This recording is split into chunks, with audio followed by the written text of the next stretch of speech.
Hello, everyone, and welcome to the first annual New York Elite Alley Cats FC College Symposium. Both clubs held these information sessions in the past when we were separate, but now we can bring together our club's own college coaches to provide you this invaluable information on the college soccer recruiting process. My name is Karen Chan, and I'm the Director of Operations and Communications, and I will be facilitating tonight's presentation. While this is targeted for high school players and their parents, younger players will benefit from learning about the process early, so you will be well prepared when it's time to begin the process. The agenda includes an introduction to our presenters, who will provide an overview of the process and detailed guidance on what players should be doing to maximize their chances of getting into a college with a soccer program that is a right fit for the player. And this will follow with a question and answer session where you may enter your questions in the chat box or unmute yourself and ask your questions directly to the coaches. Feel free to drop questions in the chat during the presentation if you have one related to the topic being discussed. Before we begin, I'd like to ask that you please stay on mute during the presentation. This session will be recorded if you would like to refer back to it later, and for those who were unable to attend. A link will be shared with the club when the recording is ready. At this time, I would like to introduce our speakers. First up is Adam Clinton, head coach of the club's 2008 Northeast Academy League team, as well as head coach of RPI Men's Soccer, a Division III school. Next is John Ciano, head coach of the club's 2006 Northeast Academy League team and head coach of Division II College of St. Rose Men's Soccer. Finally, we have Matt Esposito, head coach of the club's 2007 Northeast Academy League team and assistant coach at RPI. With that, I would like to hand it over to Coach Adam Clinton. Good evening. I hope everybody's doing well. Trying to stay warm here as we get through this last month of winter and then hopefully into an early spring so we can get outside. We'll touch on, all three of us are going to do different parts of this. I'm going to get started. The one downside to doing it over the computer is that I can't see all of you and raise or answer your questions when you raise your hand. So I'm just going to start right off the bat with the question I usually ask. I'll ask it, I'll pause for a second, and then I'll give you the answer because I can't see everybody. But I'm curious if you know, and you can talk to your child and parents as you're sitting there, what is the number one thing you have to do to play college soccer? So I'll just give you a second here to think about it. The number one thing you have to do to play college soccer. So if you're a student right now and you're talking it over with your parents, give them the answer. We'll see if you're right. That should be enough time to figure it out. So the number one thing that you have to do, and this is vitally important to play college soccer, is get good grades. Academics are the most important part. Obviously, you have to be able to play, you have to be an athlete, all that stuff, but you have to get good grades. Good grades give you options. The better your grades, the more schools you have a choice from. So that gives you more options. The lower your grades, the less schools, the less options, and it all trickles down. So the number one thing you want to be focusing on is your academics, and then the soccer, and then you go from there. So how do we use athletics to help us in terms of, or in our case, soccer, to picking a school? So the first thing is, it is a help because you maybe can go to it. The way I look at athletics, what you should be thinking about is you might not be able to get into a school. You might be a borderline student, but if the coach wants you, he has an arrangement with admissions. He may be able to get 1, 2, 5 players in a year that are close. So soccer can help you get into a school that you might not be able to get into. And that's a benefit that your general high school student wouldn't have who's not an athlete. And that's true of all sports. So, having good grades and then being an athlete can help you get in possibly to a school that you would not be able to get into if you were not an athlete and you were just a marginal student. So that's what you want to think about when you think about college soccer. I think it's important to understand that if you are counting on getting athletic money to pay for your education, it's sort of like counting on the lottery to handle your retirement. It most likely will not happen for most of you. And that's not a negative, it's just the reality of the situation in the sense that there are so many kids playing and there are so few spots. So I'm going to give you a statistic, and that is approximately, of all the youth soccer players that are out there, 5% of them go on to play in college. So the percentages are broken down between divisions. I think it's somewhere around 1.2% play Division 1, 1.45 play Division 2, and 2 point whatever is left play Division 3. So the pyramid just keeps getting tighter and tighter as you get up in level. So expecting an athletic scholarship is, if you get one, that's fantastic. But they're very difficult to get. And, for example, in Division 1, there are 9.9 scholarships for a fully funded Division 1 college soccer team. They cannot even put a full team of players on the field that are under scholarship, because there's 11 players on the field and they only have 9.9. John, how many do they have in Division 2? A fully funded Division II program would have 9.0. So 9. So John's team, if he's fully funded, can put 9 scholarship players on the field. That means 2 of them are non-scholarship players. So again, getting money is very difficult. At Division 3, obviously there is no athletic money whatsoever. It's all academic money. So if you've ever talked to a friend or anybody that you know who said, well, the coach is getting me XYZ, that's not happening. Coaches do not get money for athletes in Division 3. Now, a coach might know how much their financial aid gives certain kids based on their grades, and they can factor that in. But the coach has no say in the academic, in the financial aid package in Division 3. So when you're developing your list of schools, one of the things is you want to try to start as early as you can. As you can see on the PowerPoint.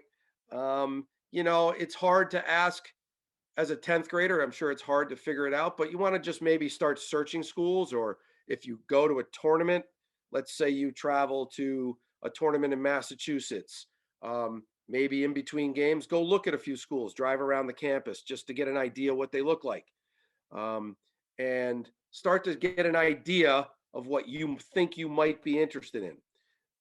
There's a lot of things to choose from. So obviously the academic reputation, some schools are very stringent academically, some are not as, there's a place for everybody. Location, where do you want to go? Do you want to go south? Do you want to go west? Do you want to stay in the Northeast? Those are things to take into account. The size, do you want to go to a small liberal arts school that might only have 2,000 people, or do you want to go to a giant state school like Ohio State where there's 40,000 people? Those are all part of the things you have to sort of factor in as you start to begin your search. The reputation of the school. What do we mean by reputation? Well, how good are they academically? What happens to their graduates? Do they put their graduates in jobs? You can look most of that stuff up online, but you can also speak to people. You can ask around. Maybe some older brothers and sisters who've gone to colleges. You ask them, what they think of the school, or where did they look, and you start to get formulate some ideas by the people you talk to. Athletics obviously is a piece. Sorry, and there are different levels of athletics inside of every division. So there's the top Division 1 schools, then there's the lower or middle range Division 1, then there's even the lower range Division 1s, and the same in Division 2, the same in Division 3. There are, for example, in Division 3, over 400 programs, soccer programs in the country. They're not all top programs. So you can figure out, maybe you can find your level. I like to say that there is a place for everyone. For the most part, that you can usually find a place. It depends what level you're trying to find. But again, even inside of those levels, we're still sticking around that 5% range. Um, the things you can do on your own, I'm sure most of you have computers, and I know you all have phones that have access to the internet. So you can go online and you can research and you can find out about it. Most schools, you can find out about things about them by going to Reddit. Um, and you can find out more about the school, or you can just um, read the website will tell you lots. And these days, with the past 2 years being the pandemic, a lot of schools have virtual um, seminars set up that are there 24/7, so you can go and check out information sessions. It's a good idea to go to the school's admissions site and use their tools, because that's their main job, is to attract students. So there's lots of things on the admissions site that can give you lots of answers to a lot of your questions. So once you've picked a school, uh, what's the next step? Well, the next step for the athlete is to reach out to the coach. It's better for you to reach out because it's a big country. There's a lot of players, and we're more likely to come and see you play if you reach out to us first. Trying to find you in the middle of this country, or in a country this big, is very difficult. It's kind of like finding a needle in a haystack. So if you're interested in our schools, any school that you're interested in, you should um, reach out to the coach, send him an email, or the assistant coach, or both. Um, you have to reach out. An email and player profile helps. So player profile is sort of like a player resume. What you've been doing, if you've won awards, those kind of things are helpful. If you have a highlight video, and if you don't, it's something you should start to consider. And this sort of goes along with the piece that's in there. It says preferred to recruiting services. I will speak mainly for myself, but I feel pretty comfortable saying that most of my contemporaries feel the same way, and that is, I would much rather hear from you than hear from a service. So if I had a child that was playing, if I was going to spend any money in the recruiting process, it would not be on a recruiting service. It would be hiring someone to make a good video. Now, if you're good with a camera and with a Mac, or you have some sort of system where you can edit film, you don't even have to do that. But a professional video will make it easier. The quality is better. They usually take them from higher up. The better the quality, the better chance we get to assess you on video. The last 2 years, for example, I know I can speak for myself. We've done a lot of recruiting through video alone. It has made it more difficult. I feel like we're starting to come out of that now. So if you're a junior or a sophomore, you shouldn't have any problem, um, having coaches come see you, and you can also make a video. We like to, at RPI, I'll let John speak to, as soon as I say this, I'll let John chime in on how he does it. But we have 3 things we like to see you. We like to see you live in your own environment. We like to see a video, so we have record of you and we can always go back to you. We see a lot of kids, so it's nice to have that so we can remember who you are. And then we'd like to get you on our campus for a prospect day, which is a 1-day camp. So that's the 3 ways that we like to do it. In a perfect world, we get all 3 of those. But in the last year and a half, 2 years, we haven't been able to do many of those. John, what do you at St. Rose? What's your sort of way that you like to go about it?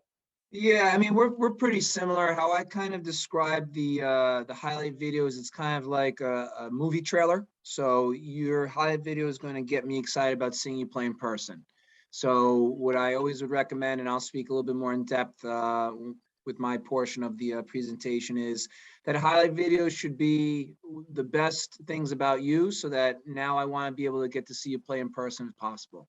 And then, like Coach Clinton said, if I can see you play in person, you're able to see kind of holistic, full-bodied experience about who you are as a player, not just from a technical or tactical side, but also who you are as a person, your character, your leadership skills, how you deal with adversity. And then if we can get you on campus, and more so sometimes with an ID clinic, other times just to get you, like I said, right on campus, that's kind of usually the final touch where we can really get you to see what it's like to be a men's soccer player in our program, and to be able for you to meet the guys on the team, and for you to be able to experience what it's like to individually be with us. So that's kind of how we go about it. Matt, what you got anything you want to add about the video? Just in general, yeah. Any advice in terms of video and just reaching out? Yeah, I mean, my only advice I agree with what John said about kind of like a trailer. It's going to make us want to go watch you. My only advice with the video is, keep it watchable. You don't need ridiculous music. You don't need a bunch of slow motion and things like that. Make it very simple for us simple-minded coaches to be able to get through it and watch it.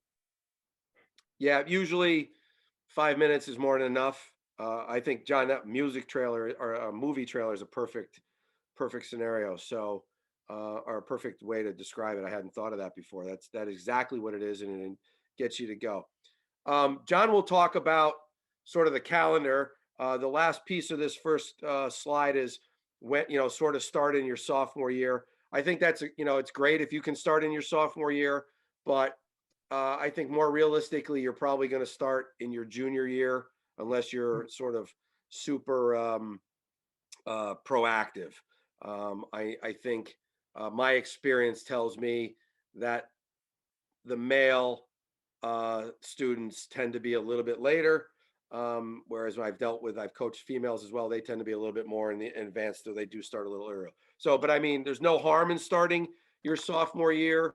I would say you're sort of down on the priority list in terms of seeing you, because we know we have another year, a year and a half to see you. But the sooner you get started, the more comfortable, the sooner you get started. And if you're comfortable starting early, then by all means do that. John, we'll move on to your slide. All right, so I'm going to start off talking a little bit about the some of the contact points. So this is where Division 1, 2, and 3 start to differ, and then the rest of my part of the presentation is going to talk a little about emails, the do's and don'ts, as well as player profiles. And I'm actually going to also gear it towards player profiles for the parents, for managers. So to speak a little bit about, what can go into it, what doesn't need to be there, and how to be as efficient as possible. And I'll circle back again about those recruiting videos, which are becoming more and more prevalent. But as Coach Adam kind of discussed, each division is a little different, and the way I'm going to really put a bow on it is everything is circumstantial. Everything's case by case. Every school's a little different. They're going to go about their business a little bit differently with how they recruit. There are certain schools, for example, a lot of the high academia schools will have things like early action, early decision, that will, again, generally be locking students in a little bit sooner than schools that maybe have rolling admission. The timetable for a lot of Division 1 schools will be a little bit earlier in terms of commitments and things of that nature. But there's, again, I think it's always case by case. So definitely a lot of my friends that coach at Division 1 level, I know a number of them are still looking for 2022 recruits. And then Division 2, again, very similar. We're all across the board as well. But just a couple dates to keep in mind, and I'll let Adam or Matt speak about Division 3. But a big date to keep in mind is June 15th, okay? And they say it's June 15th preceding your junior year, but really it's just June 15th of your sophomore year. And that's really an important date for Division 1 and 2, because that's the first date that college coaches at our level and the Division 1 level can get in contact with you. And when we say get in contact, that means any type of media, or so you're talking phone, email, social media, Instagram, text, all those kinds of things. That's really the first time that any kind of direct contact can be made. It's also the first time that a coach can approach you let's say after the end of a game or after the end of a tournament. And then that's also really the start of when we can, at least for Division I, can start to have unofficial visits. Division II, we can pretty much have unofficial visits whenever, but usually, like I said, when it comes to having an unofficial visit where there's recruitment conversations within it, that's after that June 15th date. Another important date is August 1st for Division I, and that's the first day, and we're the same, August 1st for us as well for Division II. That's the first date, and I'm sorry, August 1st going into your junior year. That's the first date that we can now start to have official visits on campus. And the definition of an official visit versus unofficial is really paid versus non-paid. So official visit will usually be, they can pay for, again, certain expenses with meals or entertainment on campus, in terms of, again, transportation to and from campus. Usually a lot of those visits are overnight, and there's certain rules and stipulations with how long those visits can be. It's usually no more than 48 hours. And another rule that goes into that is you can have no more than 5 official visits. Really, it's more 5 official visits until you graduate high school. So there are certain stipulations where you could have an additional one if, let's say, you were to enter a junior college. But really, again, the important dates, June 15th, August 1st, and then the same thing with when offers can be made is after that June 15th date. So, that'll kind of now start to segue. Actually, I'll put it on maybe Coach Adam or Coach Matt. Maybe what's the contact rules for Division III? So Division III is a little bit or a lot more relaxed. There really aren't any dates. In terms of official visits, that's similar in the sense that an official visit's paid for. Unofficial visit, you can have as many as you want. But we don't have the restrictions that Division I and Division II have in terms of when we can talk to somebody and when we can't. So now the only sorry, Adam. Just real, John, the one thing though that kids can reach out to you before that date, correct? You can't reach out to them. They Correct. can reach out to you and you can talk to them, but you can't reach out to them. Yeah, and it's a very fine line with what you can talk about and so forth. The other thing that you can receive, really is no limit when you can receive generic information about the school. So school brochures, school pamphlet, school newsletters, things like that. You can also receive before that date information for camps. You can receive questionnaires, information for clinics, but we can't have any direct contact with regards to anything recruitment wise until after that June 15th date. Matt, you were going to say something?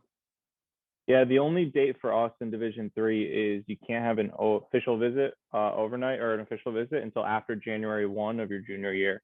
As far as contact goes, you're right. You just have to be a high school student and we could have as much contact as you'd like. You have to be second half of your junior year before you can have an overnight. Right. Yeah, and I know they've changed and this is why the recruiting process is so fickle sometimes, is because the rules are always changing.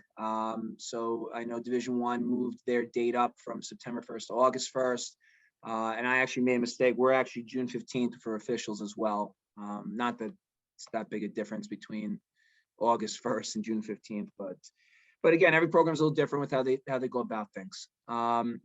So now I'm going to segue a little bit more into, again, electronic correspondence, a big one being email. And I know Coach Adam spoke a little bit about the beginning process. So now you've started to narrow down schools that you're really interested in.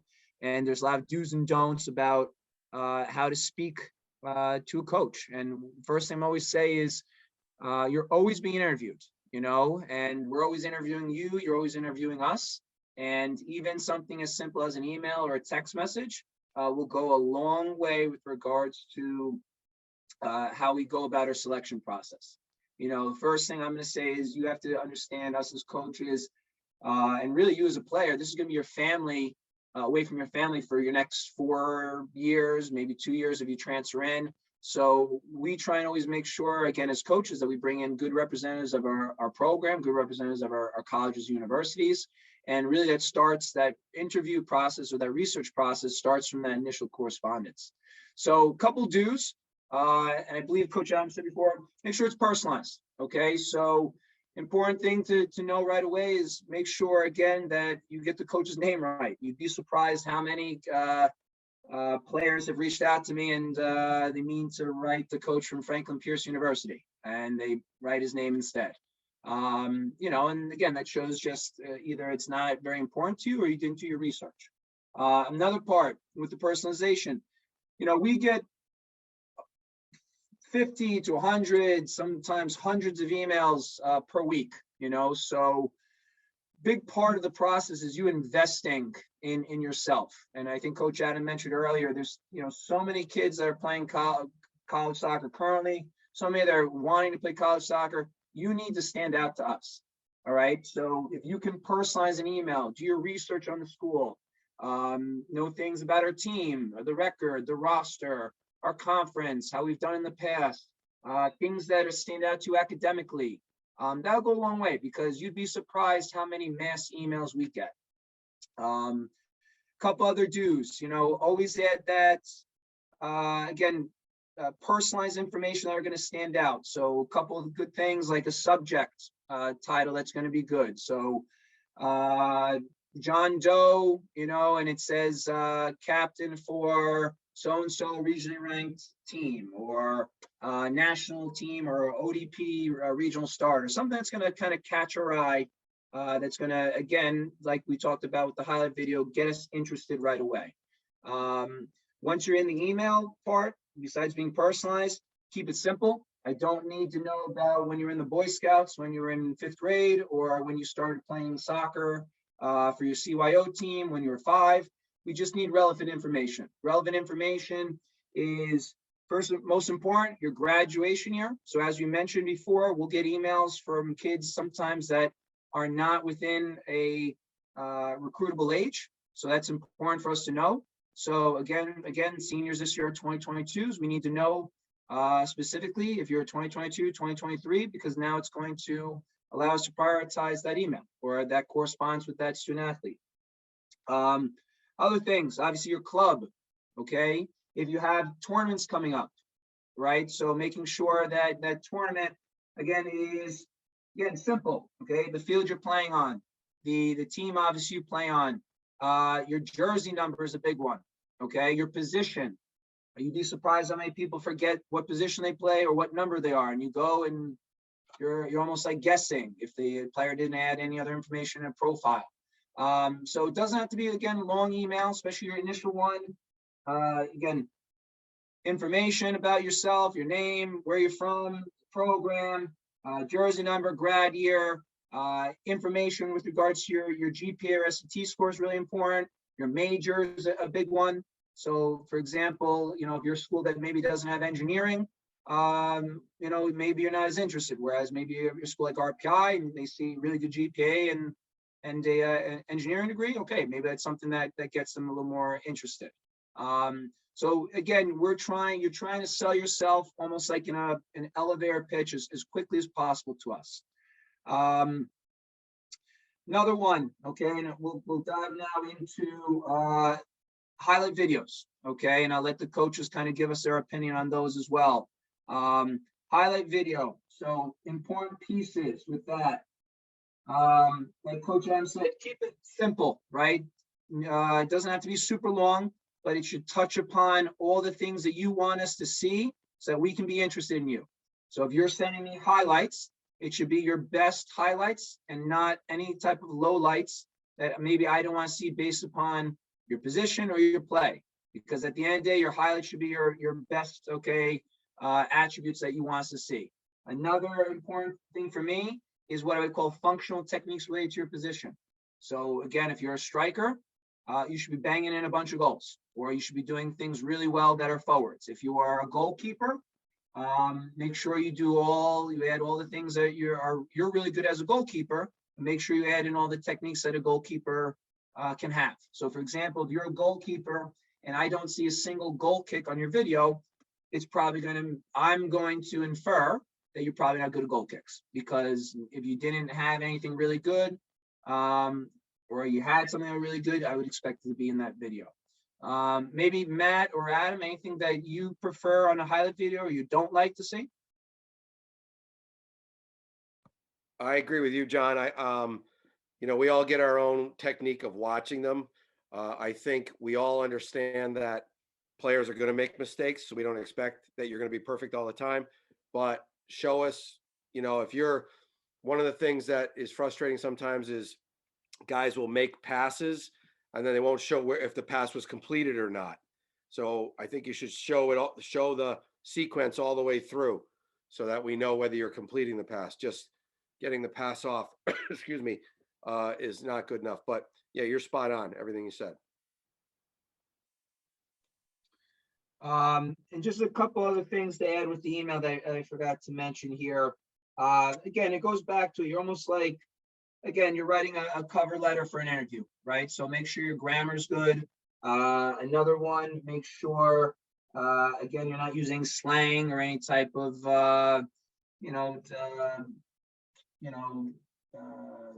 terminology that maybe a coach wouldn't know or that's not appropriate.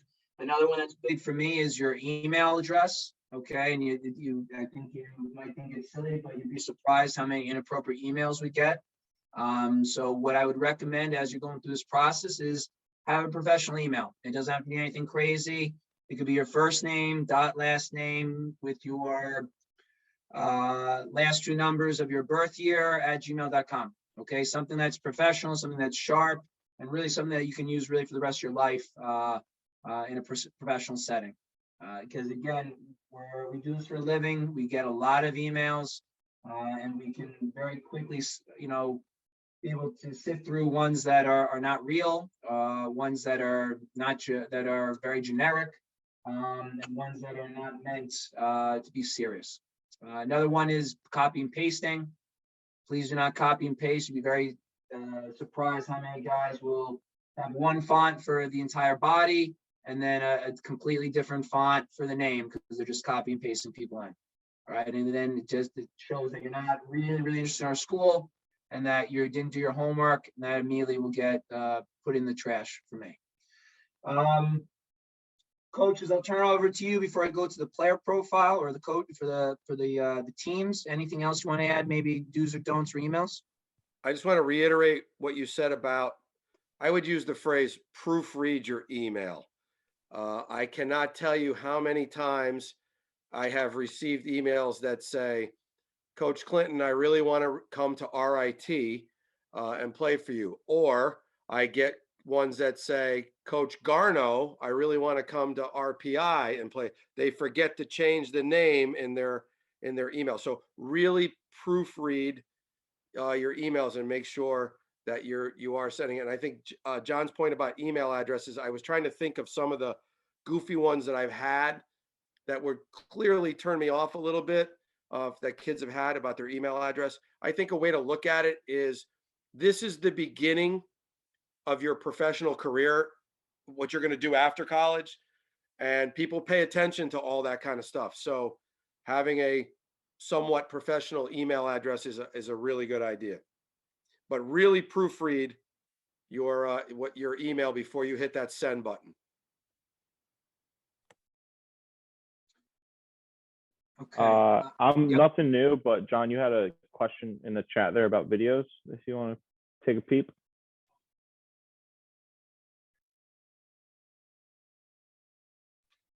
Is it regarding with strong teams?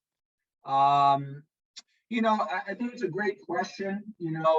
For us, I think when we've been doing this long enough, we'll start to gain some context, and I think it's a great question with regards to us being able to see the level and being able to. So if you didn't see the question, guys, it says, is it important to use highlights only from games played against strong teams? I would say use what you have. If it's a good highlight, you can put it in. And again, really the biggest thing is that it just catches our interest. For us, we generally will have a great understanding of the landscape and the levels, and we'll be able to decipher. But Sometimes, again, you don't really have that option. So put whatever you feel is good for you in terms of showcasing yourself. And then I think another important part with that is make sure it's relevant. Don't put, if I'm recruiting a senior, I don't want to see a video from when you were playing again in U15, right? So that doesn't really do anything for me because maybe you didn't hit your growth spurt. Maybe you're a completely different player, 3 years down the road. So make sure that it's more recent and it's relevant to our recruiting process. I'm going to piggyback off of that and say that for example, somebody sends me a video and they're playing in an ECNL event, I know the level's pretty high. So I know right away, if you're playing in a National League event, most coaches are going to know that the league is pretty high. An EDP event, most coaches know. So we also understand that sometimes, you're going to put in a high school video and you might play at a high school where maybe a lot of your teams that you're playing against aren't very strong. We understand that. Do what you can. Just do the best you can. That's all we can ask. And again, it's really just, as John said earlier, it's just a trailer. It's just something to entice us to do our best to see you play somewhere. So, whatever you have, do the best you can with what you have. And again, before I go on to maybe the profiles, the personal and the team ones, same thing, right? And I think Matt mentioned with regards to music, just make sure, again, it's clean. There's tons of different great, theme songs and highlight video songs that get repeated all the time that have no words in it. It doesn't have to be anything crazy. We're not going to give you bonus points because it's a song that we like. But we'll probably ding you or put a red flag next to your name if it's something that's not, because it just shows that you have foresight into or no understanding of the bigger picture for being able to again represent yourself, which then would reflect representing our program. Same thing with regards to the emails. Make sure, again, your voicemails are appropriate. Make sure your voicemails are set up. I can't tell you how many times I'll call and it's a goofy voicemail or it's something really inappropriate. And that's, again, a huge turn off for me. So we'll go into the profiles now. So individual profiles, I know some guys, they call them CVs or resumes. I don't think it's a bad thing. But I think really all the things you have listed on this PowerPoint are really good things to touch upon. Contact information, huge. Okay, references are good. You'd be surprised, as big as this country is for soccer, it's very small. There's we know a lot of people from different places, and you'd be surprised if you have someone that we know or someone that's in that area that we can contact. It goes a long way. Graduation date, obviously, we spoke about. Your accomplishments is good. Just make sure, again, they're relevant and they're recent. And then obviously the academic piece is big. And then when we're talking about putting together a profile sheet for the team, and I'll let maybe Coach Matt and Coach Adam speak upon it, but for me, simpler is the better. I don't need a 30-page dossier on your team. I don't need a giant brochure that I have to fold up 5 times. I just need something that has, for me, the basics: grad year, position, intended major, if you can. And then for me, academic piece, and a big one for me is whether you're committed or not. If you have high school, great. I think that's another added bonus because it really kind of shows for us, maybe we have a contact at that school where we can follow up. Again, height is another one. Height or weight is not a bad thing, as long as it's as close to being truthful as possible. But for me, I think, if you just touch upon the basics and you keep it simple, picture as well is important so that we can, again, put a name to the face, and just one sheet is great. I don't need coach's contact info is great. You can put team accomplishments if you'd like, but we don't need 30 pages of paper. We get anywhere from 10 to 30 to 40, depending on the size of the showcase. And really, they're just references for us to reach back out to guys that we're interested in. Coach Adam or Coach Matt? So for me, grades are huge, right? So all the stuff that's on there, name, address, I like an email or a phone number. And then if, right now, a lot of schools are SAT optional or ACT optional. Some may stay that way. Some may go back as we get more into the normality. I mean, the reason a lot of schools went that way is because it was very difficult to get those tests taken during the pandemic. So for us, in previous pre-pandemic, SAT score mattered, GPA mattered. So if you've taken the SATs, putting them in your profile is important to us. With the high academic schools, it's going to be important that you have, because we have certain standards that we can't go below. And we also know what our number is that we can work with. So your GPA and your SAT are important, and intended major. And then obviously all the basics, your name, where you live, address, that kind of stuff. But again, I don't need 30 pages either. One sheet with everybody on it is perfect. Yeah, the only thing I'll add to that is if you're going to put an email, be sure to check your email after an event. Also, make sure it's a lot better, I should say, if it's the player's email. I don't, I've written out emails and it says like Jennifer123. I'm like, well, this isn't Jennifer that I'm emailing, but make sure it's your email, and then a phone number is probably a lot better, because a lot of the players these days communicate via text. So it makes it a little bit easier on us. That's a really good point, because a lot of kids will use their school email. And so it's better to set up like a Gmail account, because sometimes your school email will not allow us to reach out to you. It'll bounce into the spam and all that kind of stuff. So having your own personal email that's not affiliated with your high school or whatever school you're attending. So having your own personal email account is important. Matt, I'll pass it on to you. All right, great. Thanks, John. So a lot of this stuff that I'm gonna speak on has been, kind of crossed over with Next slide, Karen. Sorry, Matt. With what we've been talking about. So I'll probably be a little bit quicker than I originally anticipated. But right off the bat, the fit, it's a little bit what Coach Clinton touched on right in the beginning. Things to think about, obviously academics, the program, and everybody's heard before that when you make your academic list, you go with safe, right? Schools that are safe, you're definitely going to get into. Some that you're, most likely probably going to get into, and some that might be a stretch for you. You can do the same on an athletic standpoint as well, if you'd like to. And then you could value, or you can choose what's a bigger value for you on the athletic side. I've recruited kids before that just say, I just want to go to a place where I'm going to play. That's it. And that would be their safety. And they might be a program that, wins, a handful of games each year, right? But they know that when they get there, they're going to play every minute. And then there's guys that we recruit that say, I just want to be the best possible program ever, even if I might not get my chance to play until down the road. All right, that might be more of what you call a stretch school.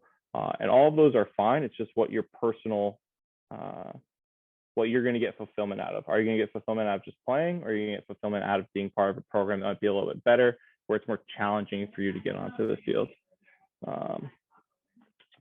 The next piece that Coach also touched on is the athletic, or the geography, right? Make sure that you can be, everybody says when they're freshman, sophomore, I'm going to Florida, I'm going to California, right? When push comes to shove, is that a place you want to be as far as the distance from your family? But then additionally, is that a place you want to walk around town? Is that a campus you want to walk around?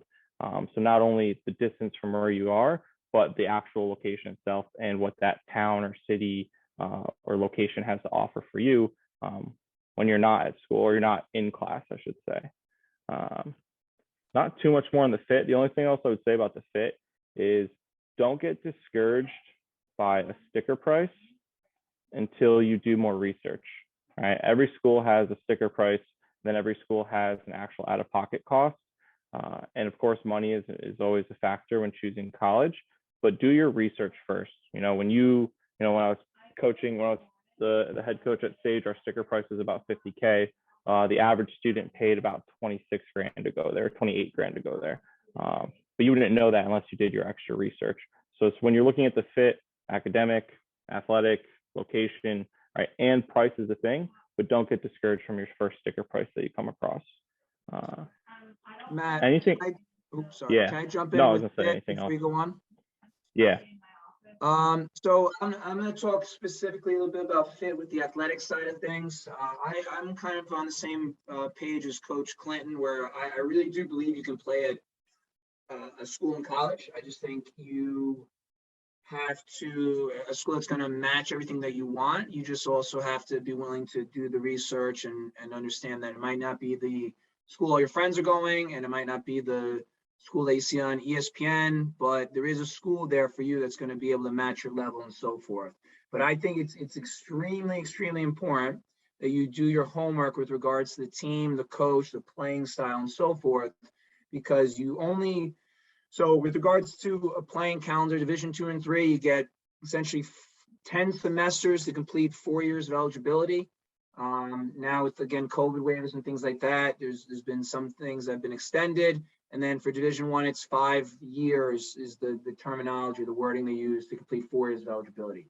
So it's not a lot of time. And you want to make sure that, when you're going somewhere that's going to match what you're looking for from experience, but it's also going to match your player attributes and your skill set.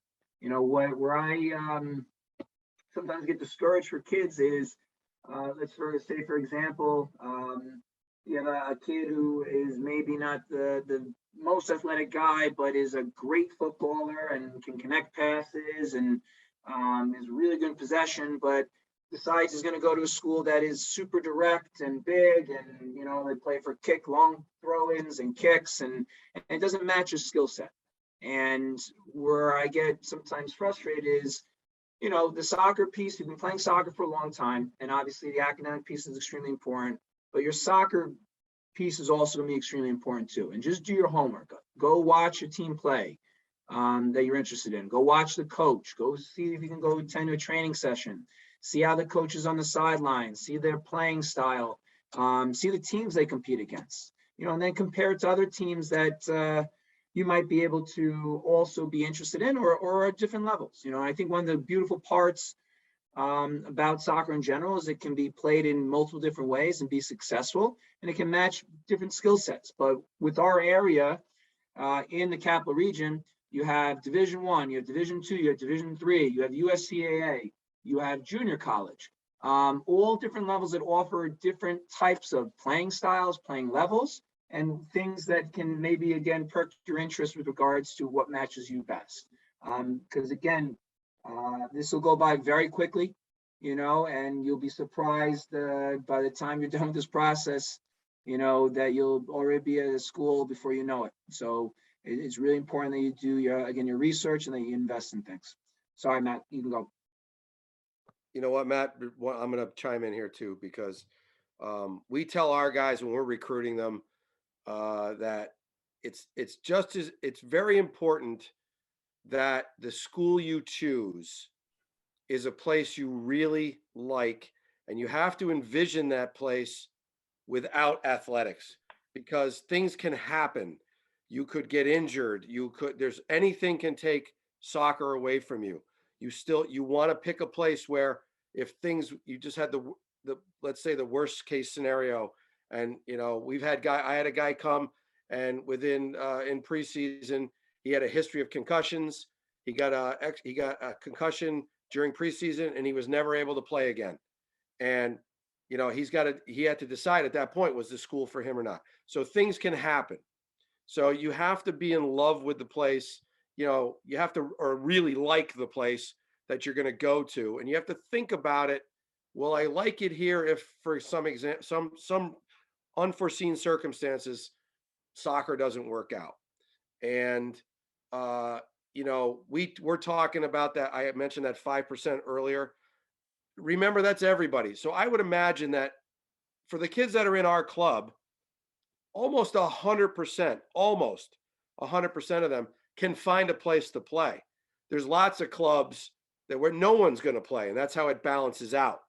So because we're at a little better club and the level's a little higher, most of our guys can play at some level. So there are places, if you really want to find a place to play, you can probably find one. And there are many different, inside of every division, there's different levels. And as John said, there are also different divisions. So it's very important that you look at a college while you're making that we're talking about fit academically and from where it is location wise, that you're going to be happy there if some unforeseen circumstances happen and you can no longer participate in soccer. So it's important that everybody takes that into account. Cool.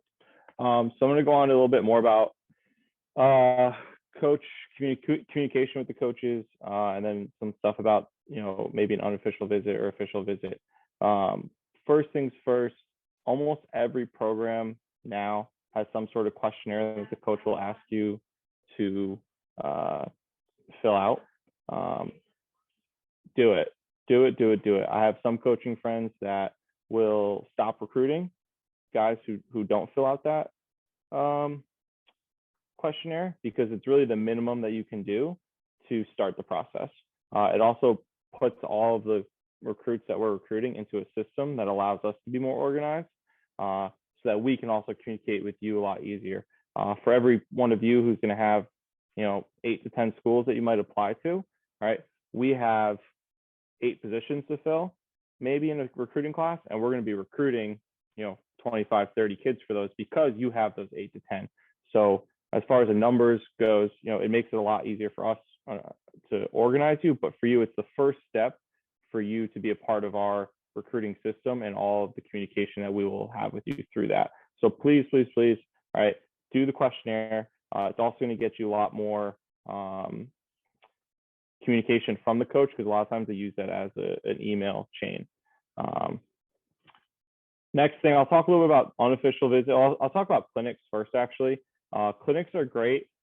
Somebody had asked a question if other coaches go to ID camps, right? So there's really 2 different types of clinics or ID camps. There's ones where schools will hold them. We do these at RPI where we will hold them and we will be the only coaches there. It's a little bit smaller. We're not inviting, we're not letting 200 kids come. What do we keep it about 35, 40 players? And we coach you, and you're there for half the day, including a tour, things like that. It's a lot more personal, and we see you a lot more, and that's good, and that's a great thing. But if you really want to, and that's for those guys who we might invite because we've seen them play elsewhere, or the guys who know that RPI is a school they're interested in, so they come to the campus to do one of those clinics.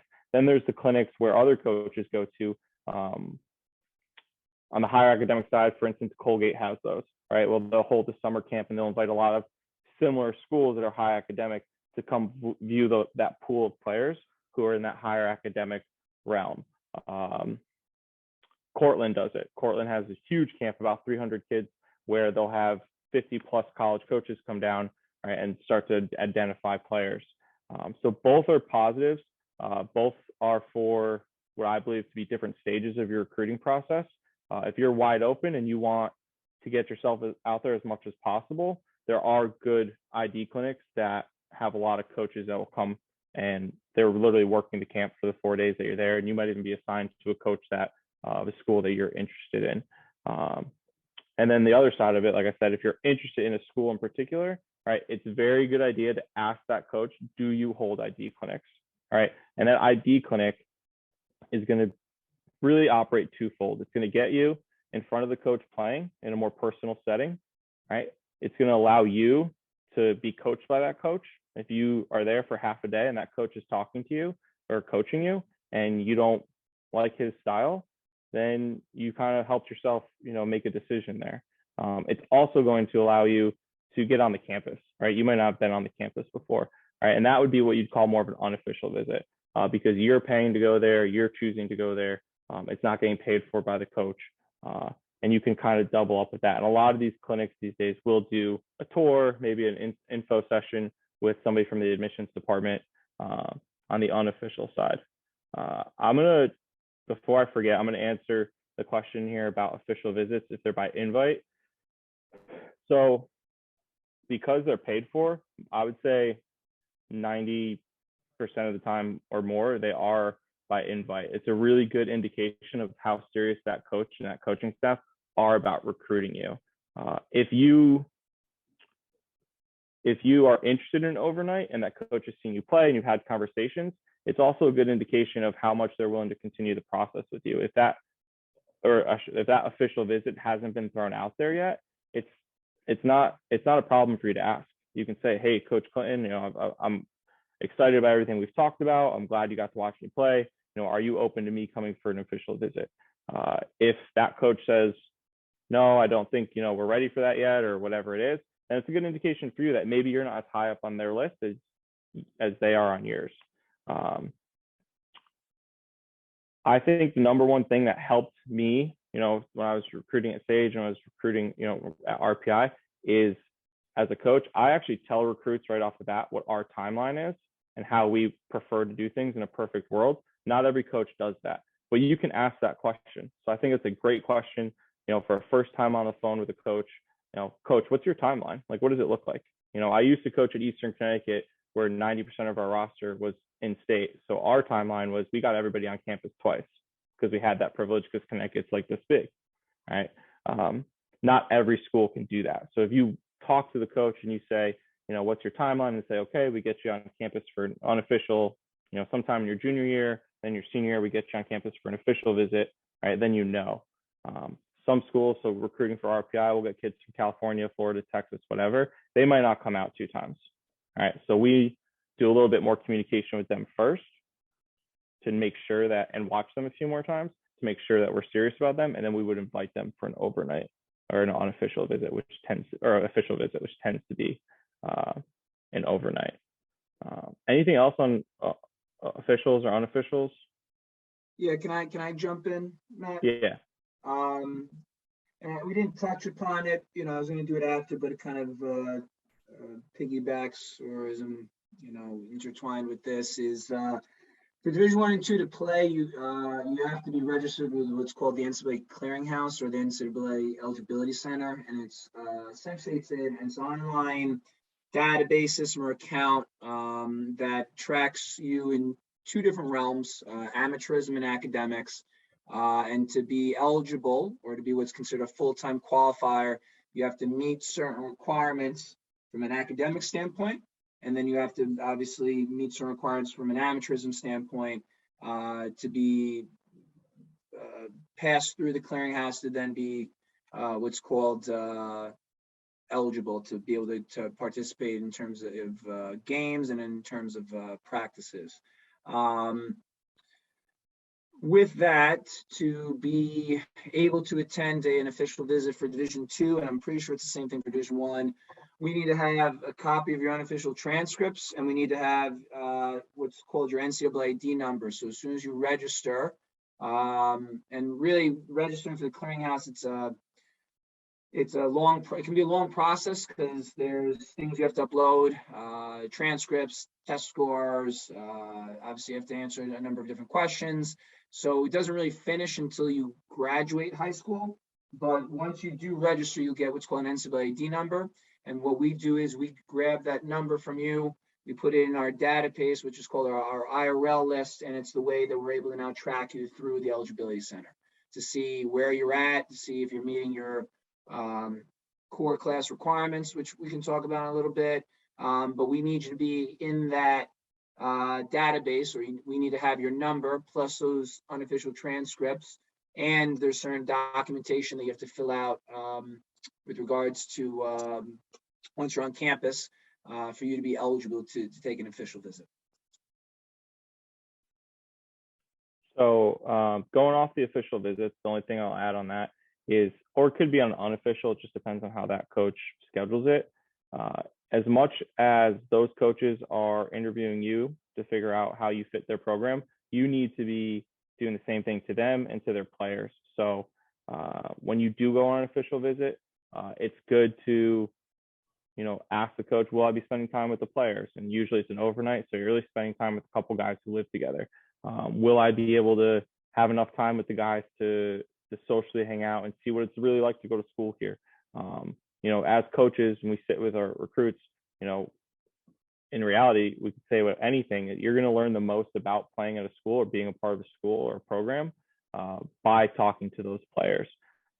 So I highly encourage, whenever possible, if you can get in and around the team and those players, to do it, and ask as many questions as you want.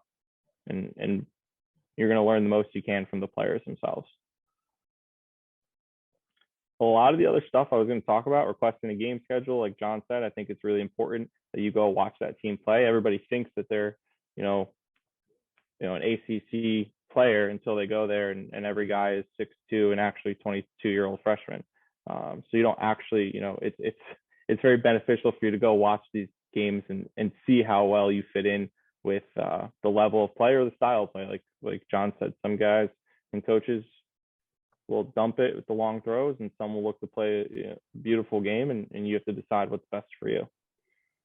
There's a saying that was started actually by a Division III basketball coach in Rochester, and it's very appropriate. And that is that everybody thinks they can play Division III until there's a Division IV. And unless you go see some games, you'll never have any idea what the level's like. So when you're in the beginning stages, like John said, right here in the Capital District, you can see two Division I schools, a Division II school. There are 3 Division III schools, 4 Division IV or 3 schools, and a junior college. So you can find those games in the fall and the weekends or midweeks, and go see a game and see what it's like. I'm sure it'll open your eyes to the next level, and it's good to know because because then you know what you're up against.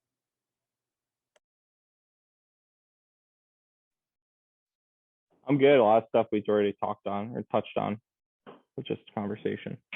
Yeah, so I'll go to the next slide, Karen, and we did kind of this is sort of like the wrap up slide, so we have covered a lot of it. So I'll go through.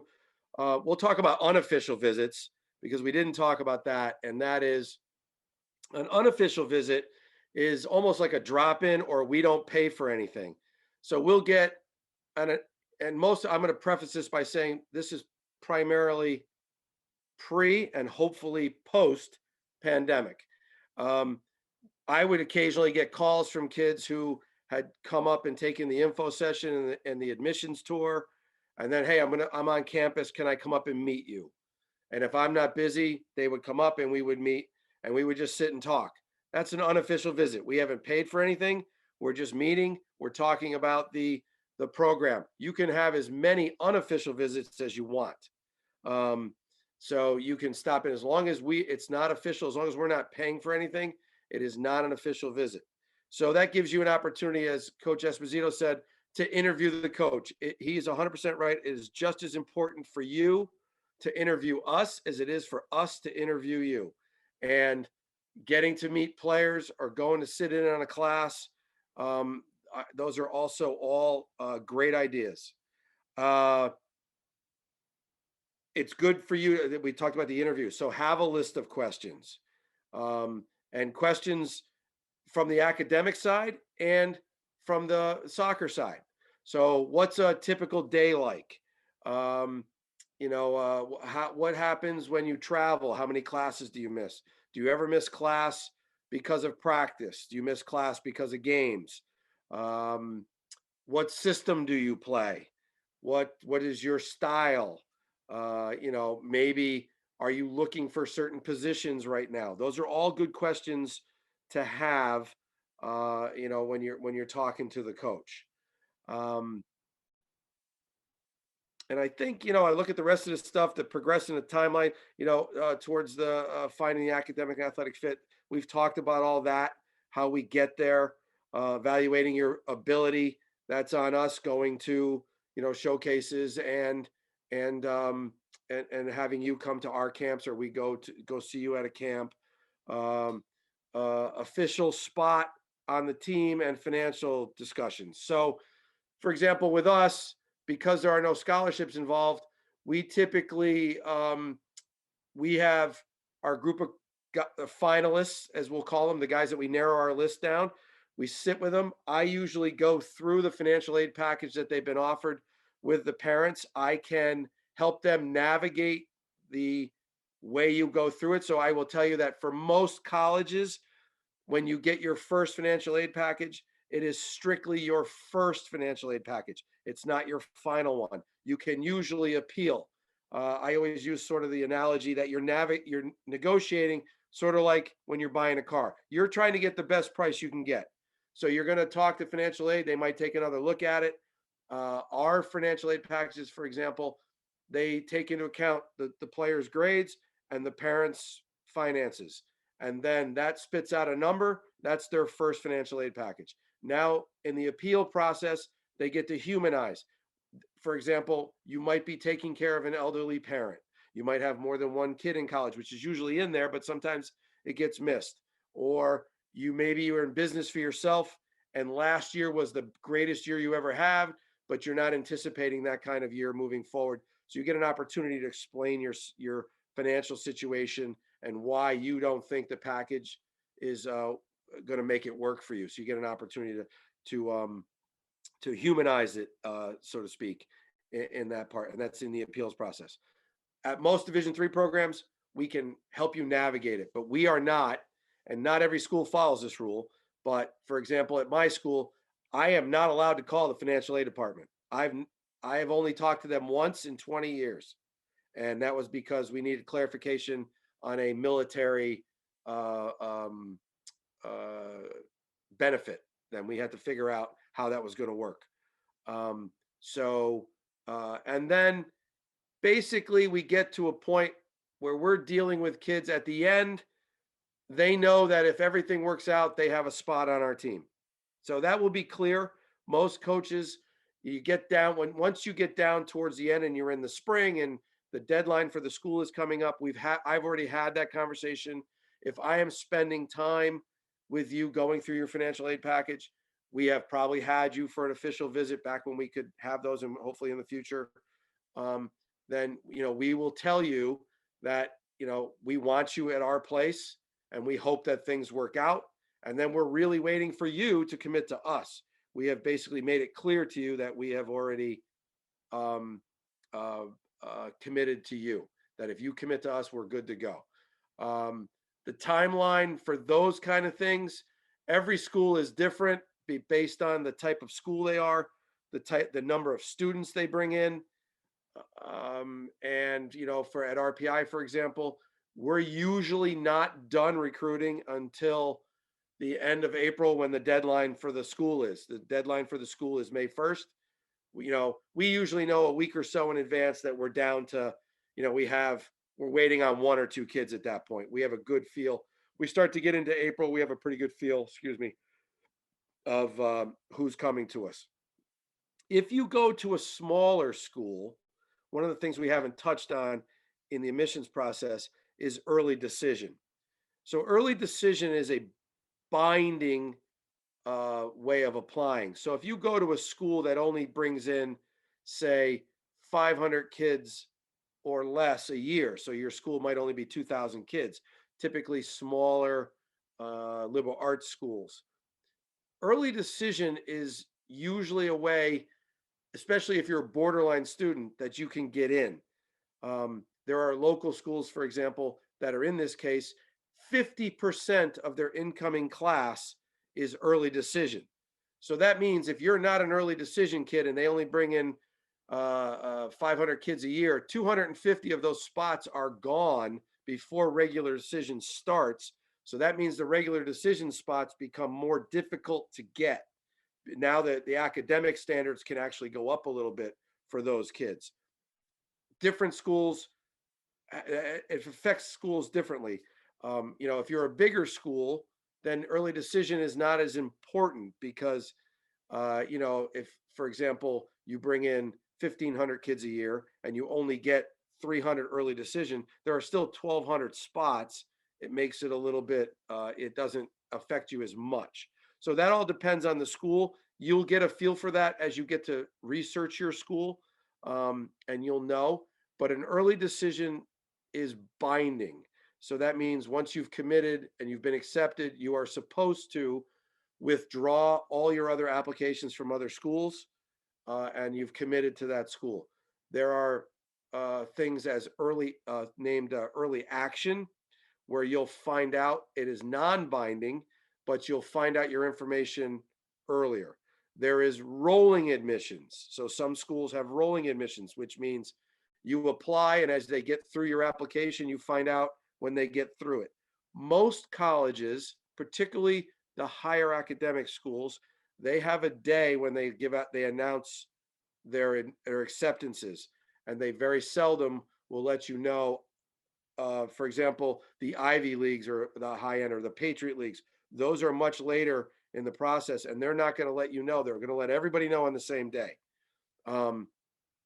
We at RPI, we just started early action a couple of years ago. It's very, very beneficial for the athletic teams. We convince our guys to go because now a lot of kids already have their information and they're working on everything at this point. Otherwise, most regular students, if you're just going regular admissions, you're not going to find out till around the middle of March. The date varies, but it's usually the second weekend in March. So anywhere from the 12th to the 16th, somewhere in there, and it all goes out at once. So that's sort of the timeline. So I think we have pretty much hit on everything. We'll kind of open it up for questions at this point, and we'll do our best to answer whatever questions you have.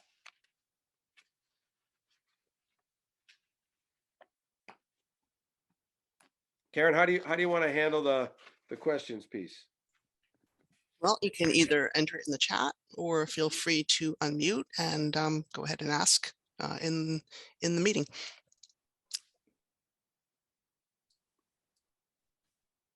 Does anybody have any questions?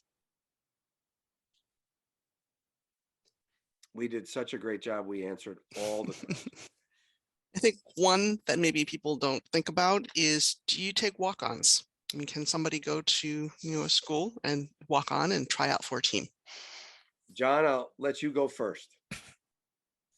I would say yes. I think it's, I don't think it's uncommon. I think even you have larger schools will have tryouts. I think, though, you have to understand that coaches spend an enormous amount of time, and I say just all the divisions. Men's soccer is one of the sports that really has a very minimal dead period.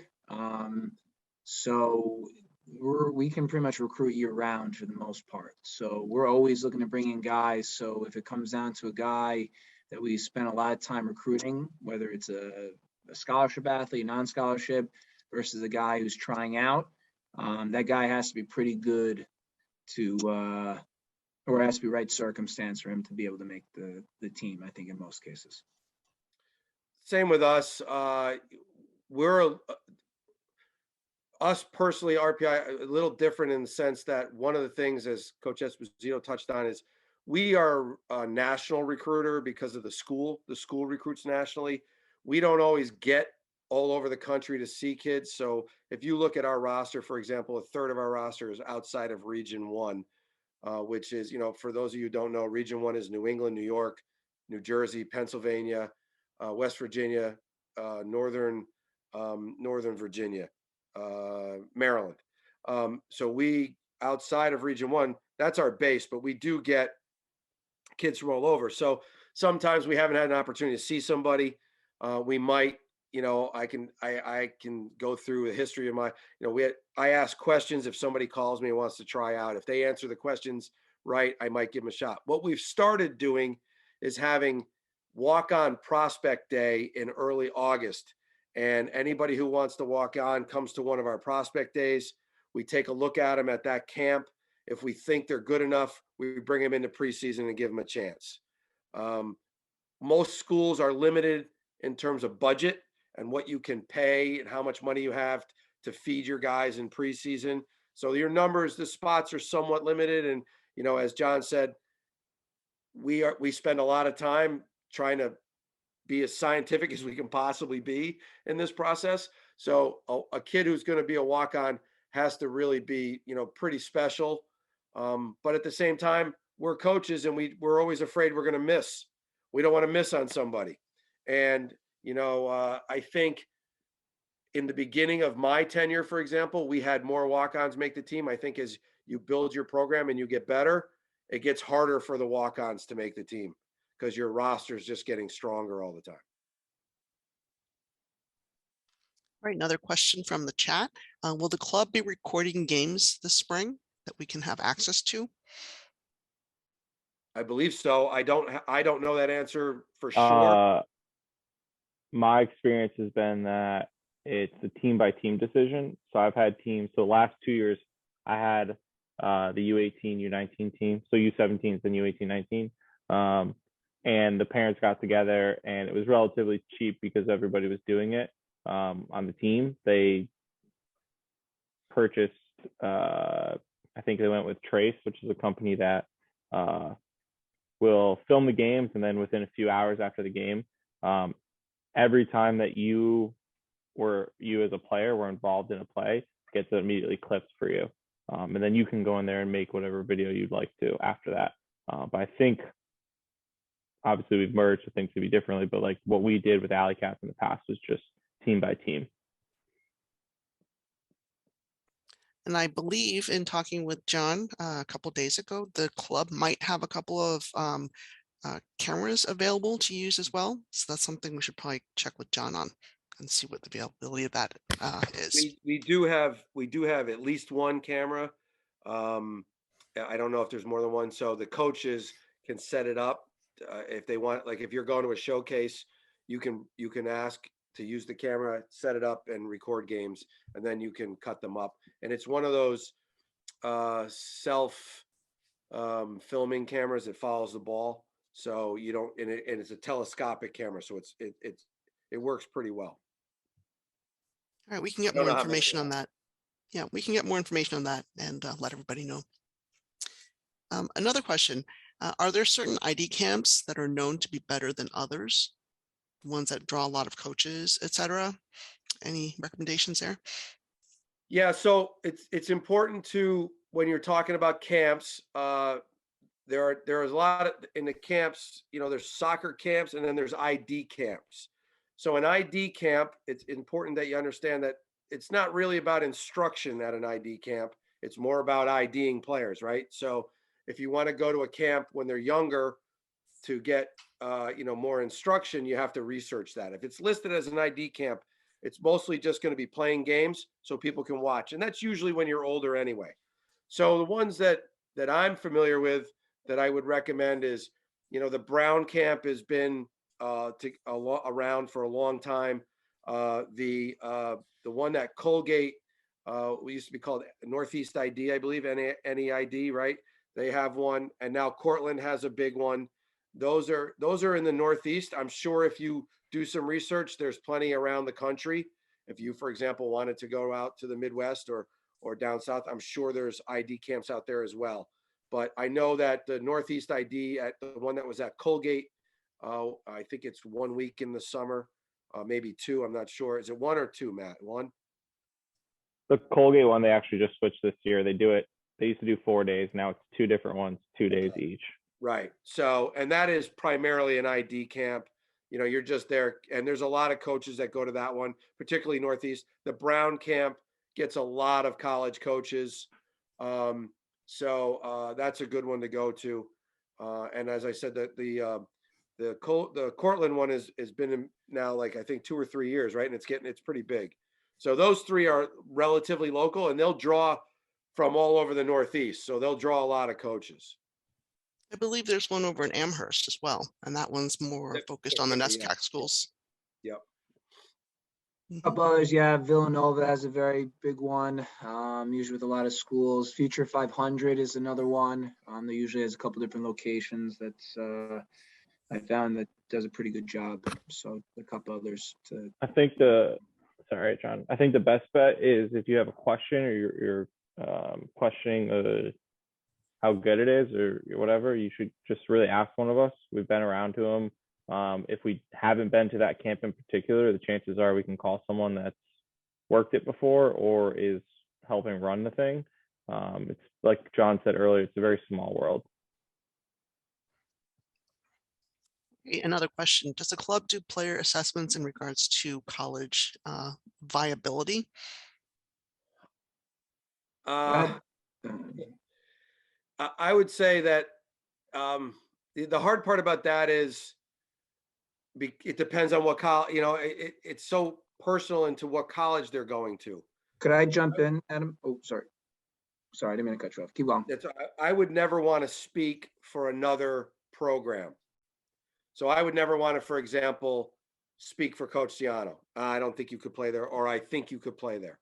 So I wouldn't want to do that. So I think, you know, I think it's better to have that conversation with the coach at the college you're interested in.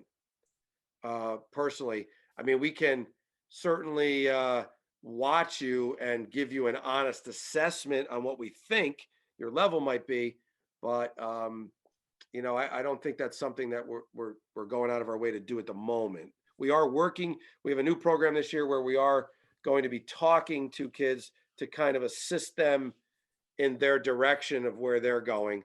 But it's not, you know, it's not for me to say you can play there or you can't play there. That, you know, I know that when I was a high school kid, I was told that I couldn't play at a certain place, and I didn't know any better, so I listened to them, and I shouldn't have. So you know, that's a tougher one. Those are very individual situations. I'll be honest. I'll tell you if you can play at RPI, and I'm sure John will tell you if you can play at St. Rose. But Yeah, Okay, that was my point. Okay, there was another question that came up about registering for eligibility to play at colleges, and what website do they need to register through, and at what age would you recommend that they start registering? And there was a response from the NCAA Eligibility Center, and a link was provided. Yeah, I'll jump in just with this, because if you are looking to play Division I or II, it's not even a bad thing just to have if it's something that is a possibility. First off, the sooner the better. As I mentioned, it is a process, especially with the academic piece. Essentially, what they're looking for is for you to complete 16 core credits within your 4-year tenure of high school. So core credits only includes English, math, science, and then like a social studies. There are certain electives that will fall under those categories that you can use. But what you need to do and you need to understand is that the sooner you can get into the process and the sooner that you work with the guidance counselor, the sooner that we can see your transcript, the better, just because we can now give you some guidance with what you're maybe missing versus what you, or if you're on the right track. You know, you'd be surprised. One, there's your school has to register with the clearinghouse, so their grades or their classes have to get approved to meet certain standards within the clearinghouse to meet like an English standard or to meet a core credit standard for math. And there's certain classes that don't. The other part is too, is that you'd be surprised with how many kids fall short. They have 15 core credits because they failed in math or they didn't, they took too many electives one year. They were, took too many classes of phys ed or this or that, and they just didn't match it. Eligibility Center also, again, is not just taking into consideration your 16 core credits, but also your GPA. And that's a sliding scale based on your SAT score. So the higher your SAT score, the lower your core GPA can be. I believe you need a minimum of a 2.0 within those 16 core credits. Again, that's not taken into consideration phys ed, art, home ec, anything of that nature. It's just, again, the 4 subjects that we spoke about. There is been talk that they are, because most schools are going test optional, and because of COVID, they've had COVID waivers the past couple of years, so the SAT hasn't been taken into consideration, that they may be moving away from standardized testing, even being included in the eligibility center. But sooner the better, and the sooner you can get the coaches, again, NCAA ID numbers, the earlier we can track and be able to, again, give advice within, again, as long as we can be able to talk to you. So that's first of all, you should be able to do all of that at your high school guidance counselor's office. They should be aware of the NCAA clearinghouse. That's what it's called. They should be able to help you with that. I don't think I think it's, I don't know if they really count it or they'll do it for you until your junior year, to be honest with you. Division three, that's not a situation. We do not use the clearinghouse at all because there's no scholarships involved. We do have our at RPI, for example, our players register through that NCAA clearinghouse, but they don't. It's not about eligibility. It's just so they get a number so we can track eligibility in the future. But the guidance counselors at your high school should be able to help you with that. They should be familiar with it. Somebody in your building at your high school will be familiar with it. So you can talk to your guidance counselor at school, and they'll tell you when you should.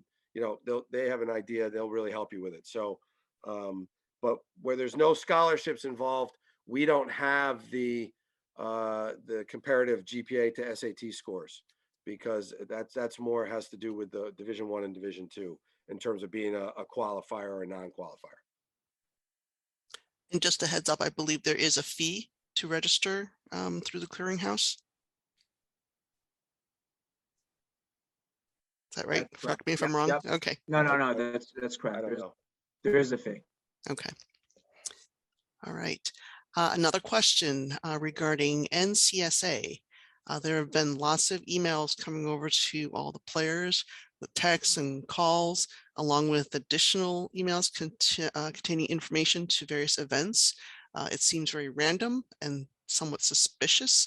How do we evaluate what is legitimate and what isn't? And is it worth the time and energy to even consider any of these things? What are they, Karen? NCSA. NCSA. Yeah, it's the recruiting service that Is that does the the scouting? videos and Is that the National profiles. Scouting Service? Yeah, they do like profiles and stuff. Right. The thing I would say about NCSA is that you don't need it to get recruited, but if you struggle with, they'll help you make a video for sure. You send them a video, they'll help you through that, and they'll help you through how to communicate with coaches. And a lot of times they have good advice and the proper communication and the steps to take. The one thing I will say is that sometimes they will do it a little too generic. Like I'll get an email that I know 50 other coaches got.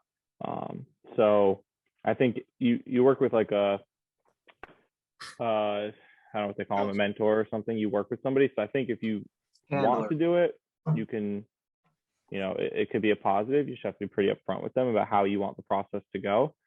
But they do have some things that are beneficial. But if you can do the video in particular on your own, and you can keep track of who you've emailed and what conversations you've had, then it's not 100% necessary. So I'll go back to what I said earlier, and that is, if I was going to spend any money as a parent, I'm only going to spend it on someone who can help me with a video, unless I can do that. As a coach, I pretty much ignore those services because they don't know who they're sending them to. I mean, I get emails from that service with kids who couldn't even get into my school. So I really pay little attention. We used to get printouts, and the printouts became my scrap paper. I didn't even read them. So that's just me. Not every coach operates that way. But I typically don't like the recruiting services because they're very impersonal. I prefer the kid, the student athlete, to reach out to me individually. For example, I had, and even with phone calls, I had a mother call me 4 or 5 times about her son. And I eventually said, Jill, you're a very nice lady, but your son's you're never going to play for me. Any chance I can talk to John? And, I don't want to talk to mom or dad. I want to talk to the guy who's going to play for me. So it shows the coach a lot of fortitude. If it's scary for a 16, 7-year-old kid to pick up a phone and call a coach. But it shows a lot of guts to be able to do it. And we like that. It shows that you're assertive. And so it's more important that the player himself make that call. So recruiting services and mom and dad making the call is not as, now, they're just not as, for me, not as, I just don't like them as much. I typically don't do anything with recruiting services.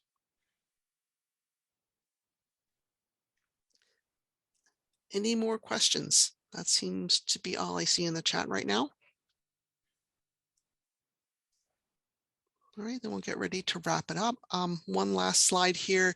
As Adam mentioned a little bit earlier, some of the coaches in the older age groups will be providing some college advisory information.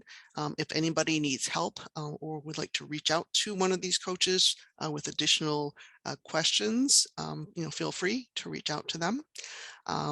And that pretty much concludes our presentation for tonight. Thank you, everybody, for attending. Karen, let me just add one thing that I can't believe we got all the way through this and we didn't actually say that. Oh, Just sure. so you have an idea, for most kids, it is spring of your junior year, fall of your senior year is the major time when you want to make sure you're reaching out. So when you're going to these Jefferson Cup and the early tournaments as a junior in high school, you want to let people know. And then also again in the fall when you're a senior, you want to go. So spring of your junior year, fall of your senior year. Now in your junior year, if you want to reach out in the fall, some schools are far enough ahead if they have a big enough staff, or Division I's and Division II's might be far enough ahead that they'll look at you too. So that's just I don't know how that slipped through, but that's sort of a timeline. It gives you an idea of what's good for you as a student. So if you're a junior right now and you're getting ready to go to showcases coming up, make sure you're starting to reach out to people, because we will be out. We're already starting our junior recruiting while we're finishing up our seniors. So this is the time of year that we want to get that started. It may be a little bit further along in the D1 and D2 area, but so those are the main timeline. If you're a sophomore and you write us, we might not see you in the spring because we're worried about the next class. But don't interpret that as we're not interested. It just means we're doing it in a process. Can I leave some parting words as well, Karen? Sure. It's more maybe a soapbox thing, but this goes out to all the players, hope they're on this call. You need to work really, really hard. And if you really want to go to that school that's your dream school, or you want to play at the highest level, it takes an exorbitant amount of energy and dedication. And you have to be really invested in yourself as a player, training every day, but also invest in the process as well. Because I'll be very honest, like there's a lot of different avenues that we recruit from, especially again, Division I and II. You're talking not just, National League and EDP and ECNL. There's MLS Next. There's junior college, again, transfers. There's the transfer portal. There's international players. There's a gigantic pool of players, and especially with our sport that is so international, there's players from all over the world that are trying to come to the United States to play college soccer at all three divisions. So you really need to do your homework, and you need to really invest in yourself to get yourself where you want to go, both on the field and then through the process. So, my parting words is, next practice you have, just keep that in mind, okay? And if you really want to, again, be the best soccer player you can possibly be and get to the college that you can play at, you really need to, work hard and be determined through the process. So thank you. Matt, do you have any other words to add? Wordless. All right. Well, thank you again, everybody. This session was recorded, so we will post that up and make it available to those who weren't able to attend, or if you would like to refer back to this presentation. All right. Have a great evening, everyone, and have a great season. And again, this is an annual presentation, so if you want to come back and join us next year, we will be back. All right. Have a great night. Thank you. See ya. Thank you. Thank you, Karen.